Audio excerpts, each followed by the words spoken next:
June 27, Tuesday, 1893. To my dearest Mordecai Blackwood. My daughter, Charlotte von Dunkelheit, has informed me that tonight you protected her from a band of muggers on her way back to the estate.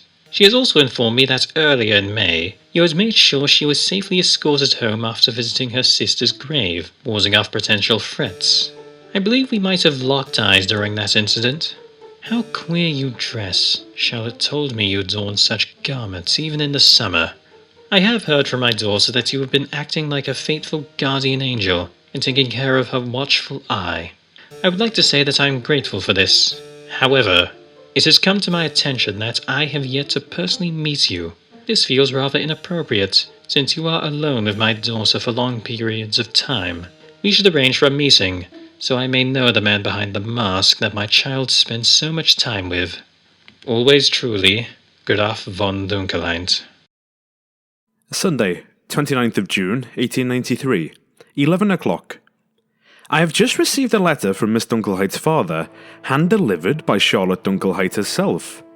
He signed it off as Graf von Dunkelheit, though she's told me that Graf is the German word for count, and that was another term that I could call him. It was in regards to what happened on Tuesday.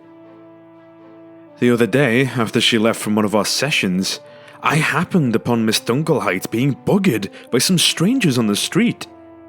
I was unsure if these people meant to do more than just mug her, if they'd leave things off with just thievery, or things would escalate further. Miss Dunkelheit, such a striking person in appearance. Oh, and don't get me started with her personality. And I am aware of what misdeeds are on the minds of some scoundrels.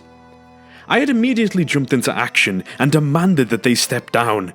When they persisted, I thought best that a lesson should be taught. I know I'm not usually the violent type, but it was for a good cause after all.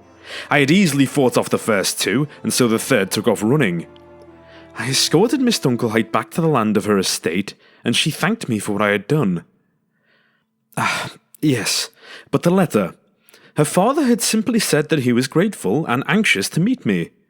After I read what he wrote, Miss Dunkelheit asked if it was fine with me if she took a look at the letter's content as well. She was almost anxious in this request, but I was unhesitant to oblige.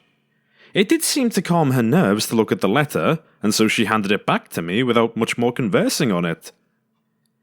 I do wonder what she was so nervous about in regards to what its contents could have been about.